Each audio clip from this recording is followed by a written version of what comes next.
Well, it's so far so good for England in their three-test series against Tonga. They got the win at the Totally Wicked Stadium in Test 1. Test 2 this weekend, and we're off to Huddersfield. We're back in England training camp. This is the last tackle inside England.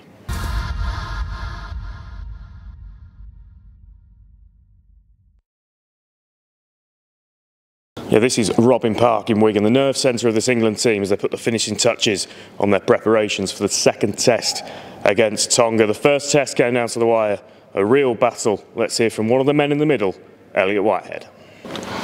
Elliot, week 2 of this test series, you got through a tough game against Tonga at the weekend. You must be really pleased with the start that you've made to this international campaign.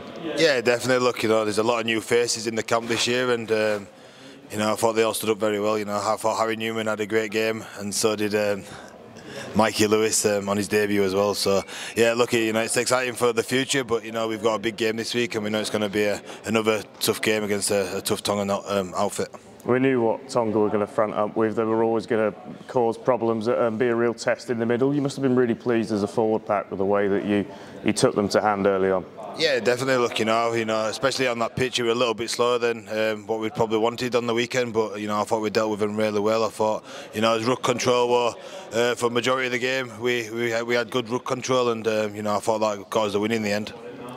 Test series are always a little bit different because obviously you play them week 1, you get a good look at them, and then you can kind of reassess what you need to change for week 2. Do you think you got a good sense of what you've got in the last two games of this series to come?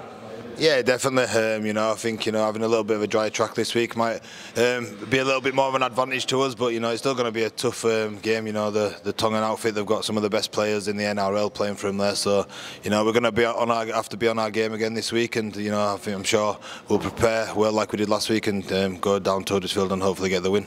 You were part of this World Cup camp last year, of course. A lot of new names in the squad. Can you see real progression and real progress being made with a look to the future test series and then obviously another World Cup on the horizon? Yeah, definitely. Look, I think come that World Cup, my days will be over playing international, probably at club level as well. But the young kids out here, they've stepped up and definitely showed last week that they are capable of taking England forward and hopefully winning that World Cup. But like you said, we've got a big test in front of us. First, we want to win this series, and we've got 2 games coming up, so we want to do a 3-0, and that starts again this week, but down in Huddersfield. How would you sum up a Shawn Walsh England camp? What does he bring to the setup? He's very motivating, and he wants us all to have a good time as well as be serious. And when it's time to work, we make sure we are working. And he's a great fella to be in charge of us, and he's very caring about his players as well. So it's been good so far, and looking forward to the next 2 weeks under him. So a win on Saturday for England will wrap this test series up against Tonga with a game to spare. They've been working on the finer details of the plan to do just that on this training field behind me, and I caught up with head coach Shawn Walsh. Shawn, 1 game into this test series, how do you rate that opening performance against Tonga out of 10? A 6-7. I thought we did some really good things. Really happy with the win. I thought some bit of detail with our attack work and get better today's session will have helped. A lot of video today, and I know the players have been nice and fresh and fit on Saturday, because I thought that game took quite a bit out of the players. It was a very physical game on an energy-sapping pitch. So the main thing is that recovery, and we'll look after the players this week, and they'll be firing on Saturday. At face value, the real threat and strength of that Tongan squad is the forward pack and the size that they have on offer.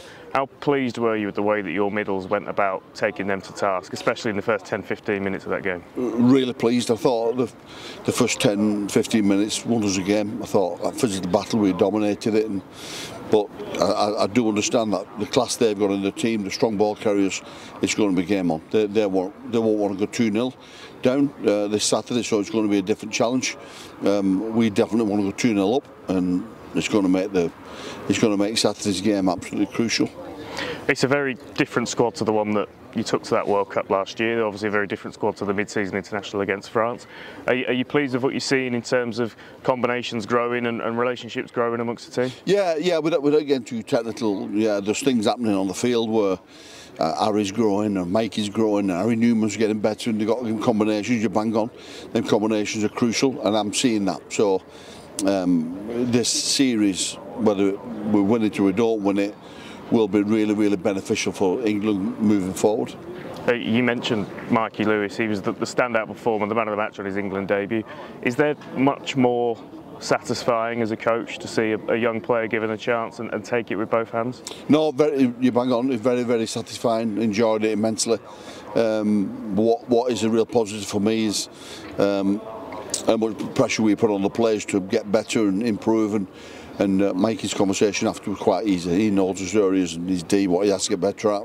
There's certain aspects where he can run better, and his lines are running could be better. So he's an avid learner, and that suits that England culture what we have. You've said kind of from the start of this series that a lot of this is about bringing new players into this England side, players that are going to be there for the next 2, 3, 4+ years. That combination of Mikey Lewis and Harry Smith, there seemed to be a really good balance between them in the halves. Was that something that you really took away from, that maybe that's something for the future as well as now? Yeah. And when you consider we've got George and we've got Johnny to come into the mix as well, and there's older halves, up and coming halves that have played really well.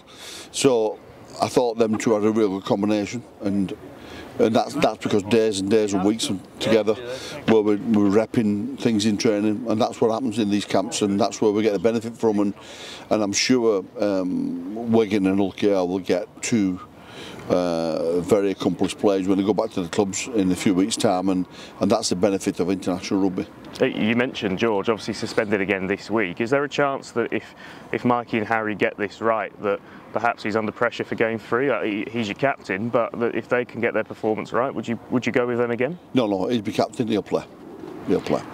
Jack Welsby stepped into the captaincy, a really young England captain, but he looked like he took to it like a duck to water. Yeah, he did. I'm not sure if he's captained his club team yet, and to go straight into captain England, the way he led, the way he spoke in meetings was absolutely outstanding. I was really, really impressed with what he did, and I think when George is 28, but when George finishes, whenever that is, Jack's a ready-made captain for the future. And obviously Dom Young dropping out of the squad in unfortunate circumstances, but Tom Johnston, you must have been really pleased with how he managed his return to the international scene. I'd say that pleased me more than anything else. I thought I was really, really impressed with what he did, and he's been doing it for Catalan, he's done it for Wakefield for years, and I love what he did. So he's a nice kid, fitted in well with the group, and people talk about the atmosphere and the culture of our country. What this group of players have done, it just carried on for the World Cup. It was the best 6 weeks of my life. This week, and last week have been immense. The players are enjoying it, and they want to stay together for longer, and that's what culture we have in this England squad. Yeah, there seems to be a real unity and a spirit around the players. Have you had to do kind of much work in terms of enforcing what it means to play for their country? Or? Yeah, all the staff, not me, all the staff have just reiterated about we're proud Englishmen and what we're about, what the history of our country and what the culture and what we're strong at. And I know they have they sing and they dance and they do things other countries. They have different ways of celebrating their culture. We're a bit more subdued and we're very, very proud, but we keep it more private.